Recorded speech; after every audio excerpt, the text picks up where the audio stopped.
Hello and welcome to InvestFlow, your channel for qualitative stock analysis. My name is Niklas.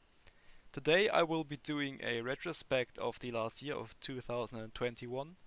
I will be going over the changes that happened in my portfolio and the motivations behind it, how it affected my goals, and in general I will in the end show my old portfolio in Q4 of 2020 and now my relatively new portfolio in Q4 of 2021.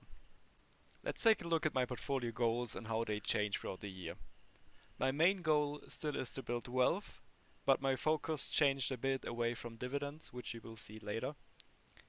I also decided I want to increase the conviction in my holdings because I did have some holdings with some very low convictions and some stocks that I didn't really research too much before buying.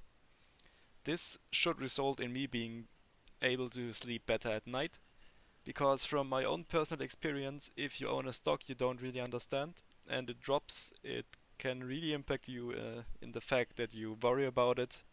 You take time out of your day to worry about the stock, the company, whether you did the right decision or not. And to cut out things like that, I want to have a better conviction in my holdings. And the end result of all of that should be eventually my financial freedom. So let's take a look at the changes I did to my portfolio to achieve my goals. The first step I did was I tried to focus my portfolio more. At the end of 2020, I ended up with around 29 positions in my portfolio, which I ended up cutting down to around 21. From personal experience, 29 stocks to follow is just too much for me. So I would rather have a higher conviction in a bit fewer companies in my portfolio. Another important change I did was I tried to stay within my circle of competence.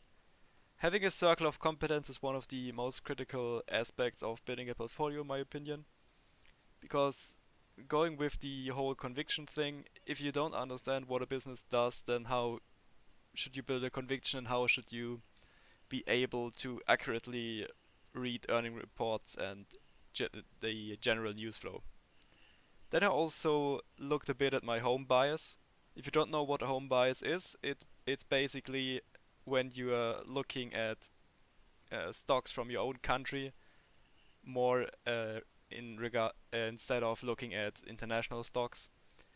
This probably isn't too big of a problem in the US since they have so many great companies. But coming from Germany, we don't really have the same amount of great companies, at least public companies you can invest in. So the home bias is a real thing here, and I did look at that as well in the last year. Then I also looked into a new segment altogether, and that is growth stocks, and most of them unprofitable or break-even growth stocks. So let's take a deeper look into my first set of changes. This would be staying in my circle of competence. I ended up selling a few companies I don't really understand. One of them would be Corbion, which is a company that focused on something around creating plastic out of sugar canes. So a pretty cool concept, but I don't really understand how it works and how the business is affected and all of that stuff. Then I also used to own Umicore, which is a Belgian company that focuses on recycling. They mainly focused on recycling gold and other rare metals. So the stock price depended a lot on the prices of gold and other rare metals. So since I don't understand this market at all pretty much, I had no idea of why my stock was falling or rising. So I ended up selling both of these European stocks for a nice profit, luckily. Another company I sold was Realty Income. There isn't really too much to not understand with Realty Income. It's a pretty simple concept. You buy real estate and rent it out to big companies like Costco or Home Depot, companies like that. I still sold them because it's not what I think and I understand the best. So yeah. Another company I sold, which I thought was out of my circle of competence, is Froster, which is a German company that focuses on frozen food. I like them as a consumer a lot, so that was also one of the motivations to own the stock. But then again, I don't really understand how the frozen food supply chains work and how they are affected and all that stuff. The last company I sold because they don't fit in my circle of competence is the Russian Sberbank. I actually managed to sell them at the peak pretty much, which was really lucky because I don't really understand banking too well, so I didn't understand why they went up 90% since I bought them, but I was happy about it and I sold them. The interesting part about Sberbank was that they have a gigantic and growing software ecosystem, which pretty much dominates things like food delivery and ride hailing in Russia. The problem, though, is that this software segment might be fast growing, but it still only contributes like 1% of revenue right now, so 99% of my stock was pretty much banking, which I don't understand. Another change I did was eliminating my home bias. I did sell three German companies last year, which I did understand, besides Forster, which I already talked about. But I do understand what SAP and what Data Group does. SAP is the global leader in ERP technology, which means enterprise resource planning. Something like the Salesforce technology, just not for customer relationship management, but for supply chains and the general stuff that's going on in the company. So the problem with the company is if it wasn't a German company, I probably wouldn't even have looked at it. Because from a business standpoint, it's pretty mediocre, I would say. They are trying to get into software as a service, into cloud, but they are still not really growing well there, and I don't know, just not a too good of a company in my opinion. Data Group is a relatively small consulting firm which consults in IT. So I did understand that too, but also a good business, but not a fantastic business. So I ended up selling them. I also revisited some of my old and especially early invest cases. So I did end up selling Intel, Visa, and Alibaba. The reason why I bought Intel instead of other semiconductor companies like AMD or ASML was mainly the valuation. And after looking at the company more in detail and losing some money on the stock, I did realize that I don't really like the competitive position that they have right now, and I don't think they will really outperform going forward from here. So I ended up selling them. Then I also sold Visa because I just don't really want to invest in the whole fintech space. I much prefer just my crypto for that space. So yeah, I did end up selling Visa too. For Alibaba, I pretty much underestimated the whole CCP situation.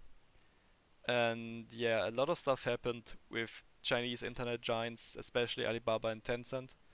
And the invest case for Alibaba just isn't as great anymore since they have to pay a lot more money to the government. Some of their segments are hindered. They had to sell some stuff. So yeah, I don't really feel comfortable anymore. Another change I did was I did end up selling all my ETFs. There wasn't really a good reason for it. I just basically sold them to buy the dips on growth stocks, which kept dipping a lot more. So not really a good reason here, and I will probably look into adding back ETFs again in my portfolio in 2022. The last change I did is I started to focus on on a new segment, which is the growth stock segment with a higher risk profile compared to what I used to invest in. I did this to broaden my investment horizon and ended up picking up Fiverr, Mercado Libre, Spotify, and C Limited. Before I continue with showing you my investment portfolio, I would like to ask you to thumbs up the video and subscribe if you like the video. And I would also encourage you to leave a comment talking about if you like the video, if you liked what I did, if you don't like what I did, and generally criticizing the video since I'm still new to YouTube. So here you can see my full investment portfolio as of Q4 2020 and as of Q4 21. You can from the first view see that I had a lot of small positions. I did have Meituan Dianping, Alphabet, a digital security and healthcare innovation and an automation robotics ETF. Then I heard Teladoc, BlackRock, Froster and Amazon, which all were under 2%. I also had a lot of Chinese exposure with Xiaomi, Alibaba, and Tencent, all in my top four. So I ended up cutting a lot of my smaller positions and in general increasing my position size. At the end of 2021, I only had one position which was under 2%, which was Danaher, just barely under the 2% mark. I also ended up buying way too much in Teladoc and Tencent and other Chinese companies. I mean, Teladoc isn't Chinese, but you get what I mean. So I did the big mistake of averaging down way too aggressively and basically stopped buying all my other great companies like Alphabet or Amazon or Microsoft. So that was a big learning and something I don't really like what I did there.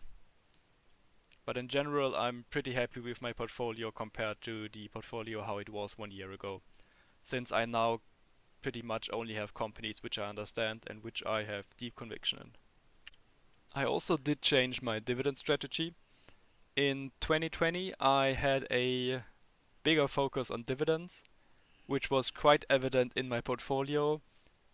In 2020, I had 17 dividend paying stocks out of a 29 stock portfolio. The total yield of these companies was around 1.303%, with the biggest part coming from Sberbank, which did pay a pretty gigantic 8% dividend. Most of these companies had at least a 1% dividend or more, with some exceptions like Danaher, Visa. I think Microsoft also is a little under, and Dolby Laboratories and Tencent. But most of the others did pay a quite nice dividend. Now looking at 21, at the end of 21, I only had 8 companies left paying a dividend out of a 21 stock portfolio. The total yield of the portfolio is only 0.3%. And besides Nintendo, which pays a 4% dividend, most of these were quite low, with Sartorius, Tencent, Danaher, and Microsoft all paying less than 1%. I did have some nice dividend payers though, with Texas Instruments, BlackRock, and Nintendo, and also to a lesser extent ASML and Microsoft. I also did some changes to the regions in my portfolio. In 2020, I had a rather diversified portfolio, with the United States only attributing 35% to my portfolio. I did increase that a little bit to around 41%, which I still want to get higher, at least above 50%. My China portion of the portfolio stayed pretty much the same, which was mainly from me buying the dip heavily on Tencent and Xiaomi and JD.com, while also selling some other Chinese stocks. And in general, I did lower my German buys, so my home buys, and generally concentrated the portfolio more. So I hope you enjoyed this retrospect. And if you have any questions, please let me know in the comments down below. Maybe you can also mention how you did in 2020, if you did any big changes to your portfolio. And yeah, hope you enjoyed the video and see ya.